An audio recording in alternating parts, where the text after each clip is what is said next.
Good morning.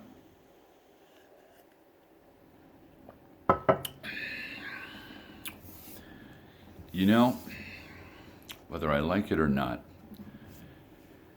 ever since I was little,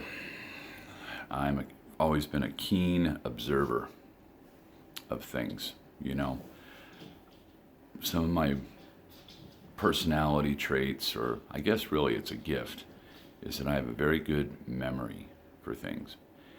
Any of you ever play the game where you lay a deck of 52 cards out on the table, all face down, right? So the top sides all are identical. And then you flip over two cards randomly to see if they match. You know, two queens, two fives, two sevens. You know, it doesn't matter the suits as long as the corresponding face or number match. And then if you have a pair, you put them aside and you do it again.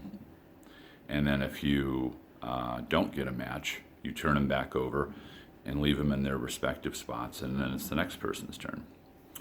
So truly it's called concentration, because as you're watching the other person flip their cards over and don't get matches, which is most common, right? Because you got so many cards. You've got to remember what cards they flipped over and the last two cards that you flipped over, because you might be able to, from their lack of getting pairs, you can remember where certain cards are on the table to make your pairs. And obviously, who has the most pairs at the end of the game wins. Well, that said, I was very good at that game. And, you know, growing up with an older brother that when I was in elementary school was in college, and growing up with college educated parents who were highly intelligent, I would play them, you know, and I would fare very well.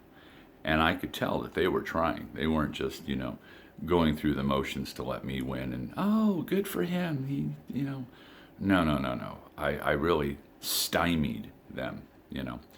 When I was 5, maybe 6 years old, by using the last name of the president, I could go from, say, Washington, our first president, to say the current president of President Ford. Damn, you are old. Age is a state of mind. And back from, say, Ford, the current president, backwards by the last names, back to Washington. And I could do that whole thing in under 60 seconds. And my parents were very impressed with that. And sometimes they would have cocktail parties or dinner parties, and they'd have me come in and recite that, you know. And, you know, looking back on it, that was quite impressive. I'm very good at basic math, and even slightly above basic math, but I'm very good at solving math in my head. All the way up through junior high school, which used to really confuse my math teachers, because they're like, how did you come up with that answer? I'm like, well, is it correct? Well, yes, it is, but I don't see the work on your paper, and that would bother them. But yet they knew that I wasn't, you know, cheating off someone sitting next to me. And of course, back then, if you had a calculator, you were in trouble in class. And a lot of the math that I'm referring to, really a general, generic handheld calculator really wouldn't give you the answers anyways, you know.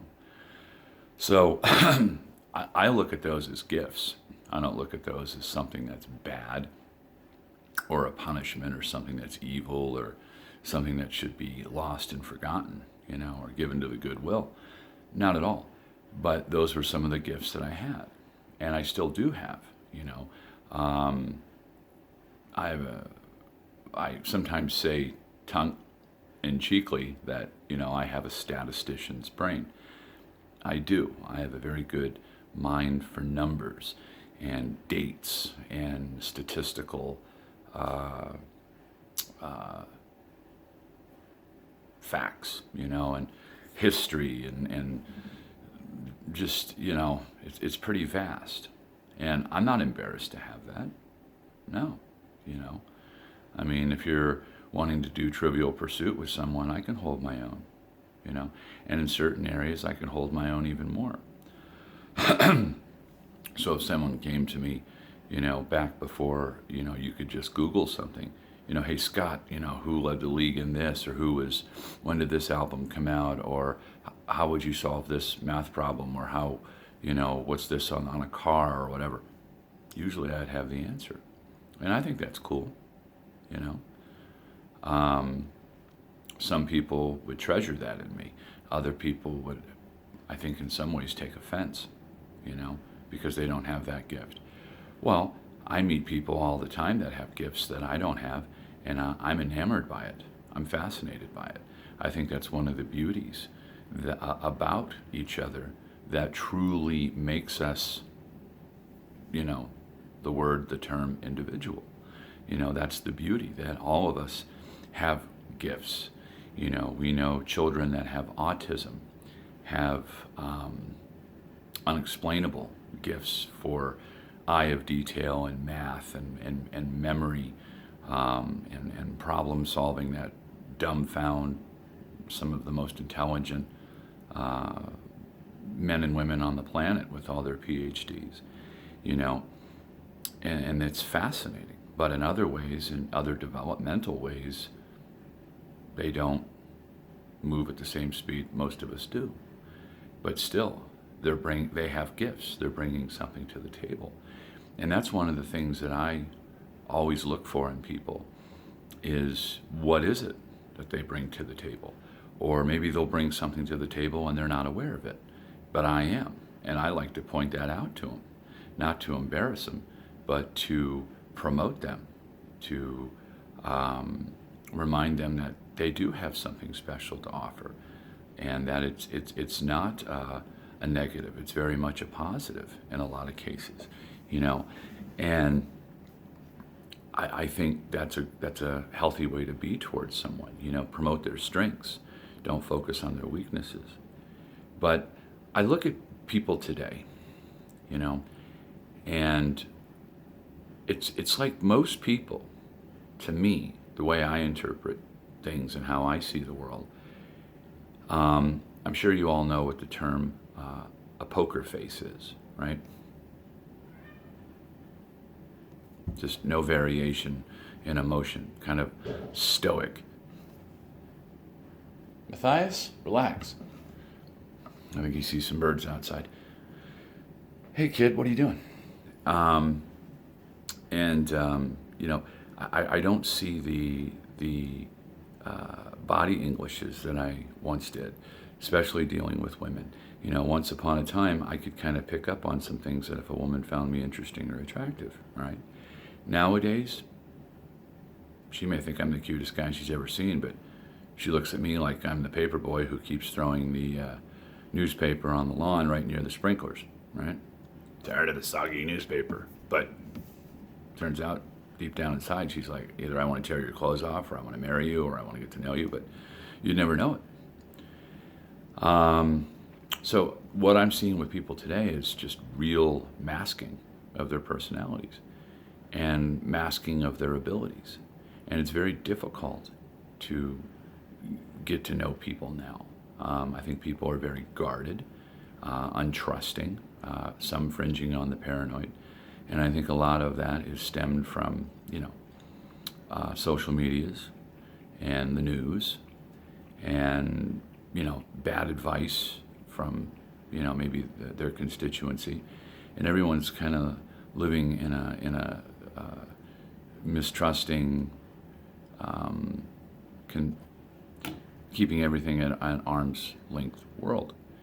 And, you know, I don't know exactly where I'm going with this, but I guess the questions I've got in my mind is, what does go through the minds of most people? You know, are they thinking of like problem solving, or are they thinking about problem creating? You know, how I always talk about assets and liabilities, you know, and what you bring or what you don't bring to the table of community and of life, you know. You know, are you a realist? Are you a spiritualist? Are you an optimist? Are you a pessimist? You know, those are things that you learn about people in time. But when you look at people just from from face values, just from moment one. People today really just look lost to me. It's like they have no fucking idea where they're going or what's next, and they don't look pleasant. They don't look happy. You know, especially women. They look very unhappy. They look tired. And that's sad because like I said, I've always been one that likes to make people laugh and smile. And when you see everybody walking around with that look on their face, you know, you can't help but crack jokes because you don't want to fall into that appearance or that way of thinking. You know, when we were children, it was like, you know, don't make faces because one day your face will freeze like that. Really?